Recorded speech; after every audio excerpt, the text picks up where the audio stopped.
What's up everyone, it's Iceman Oz, aka Jay, and in today's video, I've got for you guys some more Battlefield 4 information. So what I've got for you today is all of the new weapons that will be coming out in the Naval Strike DLC. They have all been revealed. I made a video yesterday talking about the possibilities of weapons, and then a few hours after I released that video, now the weapons have all been shown. So what we're going to do right now is I'm going to show you guys how to unlock each of the weapons. So first off, I'm going to show you guys how to unlock the AR160. First, you need to be level 10, you need to have the Naval Strike DLC, 3 assault ribbons, and 20 headshots with ARs. So it seems pretty simple. You will probably be able to get this in about 1 round, so pretty easy stuff there. So the interesting thing about the AR160 is it's an average weapon, you know, it's got about 700 RPM. It's going to be that medium to long range weapon. If you're going to be versing weapons like the AEK, high firing weapons, it's not going to work out for you, so just keep that in mind. Next up we have the SW40. To unlock it you need to be rank 10, you have to have the Naval Strike DLC, and you need to have 10 kills with the impact grenades. So it's pretty simple. You get 2 impact grenades each life, so just spam them and you'll eventually get it. The other stuff is obviously just to have the DLC and to be rank 10, which I assume most of you are at this point. Now some of my thoughts on it, it's a pretty cool looking pistol. It kind of reminds me of the 357 Magnum, and ironically that's the type of round it shoots, so that's the kind of comparison I draw there. The interesting thing about the SW40 in my opinion is that the damage output from the looks of it seems to be a lot like the 44 Magnum and the Rex. My wonderance is it going to have the same delay as the Rex and the 44 Magnum? Because if it doesn't, this thing could be one of the best pistols in the game, so that's a thing.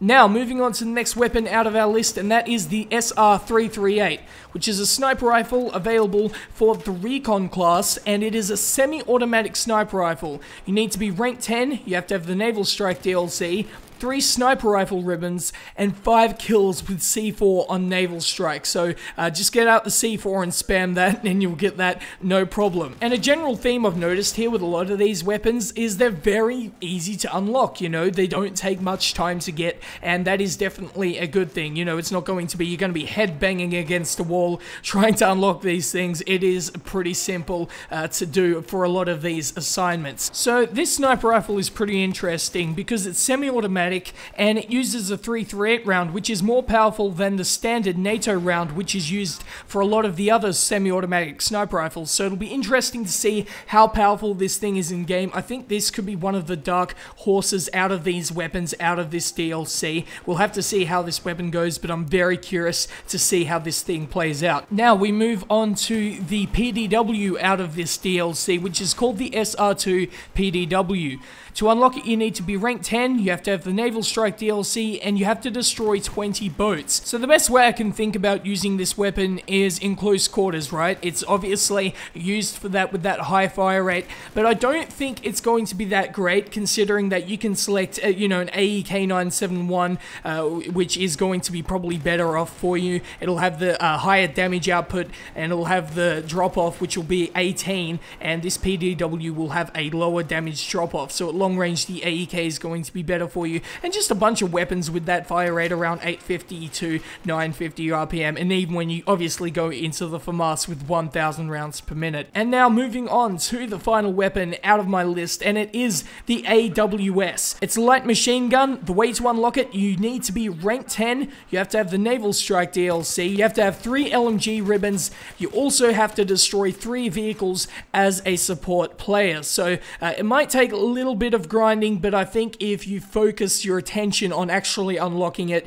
you will be able to get it after a few rounds. So getting into some of my thoughts on this gun, ever since the information has been released about these weapons, the AWS has come out as the standout weapon, and this is why. It has 800 rounds per minute, which you can compare to like an MG4 or an M249. This is going to be the 3rd weapon on that list, and if it has less recoil, it could be the best LMG in the game, and we already already know how good LMGs are, this thing could be borderline overpowered. I don't think it will be, but I'm really looking forward to trying it to see how it plays out in-game compared to the other LMGs, because it will be interesting to see how it works. So that's pretty much that, guys. Follow me on Twitch TV. I'm live streaming every day over there, and also I'd like to know your thoughts on these weapons, because they're all brand new to the Battlefield franchise. I'm really excited about that, you know, they didn't just bring back weapons from previous Battlefield titles, they brought all new weapons into this game, and me as a Battlefield player, I appreciate that. I think that's really cool. But again, guys, tell me what you think in the comments section below. But that's pretty much it from me, guys. So if you enjoyed this video, please like, subscribe, and peace.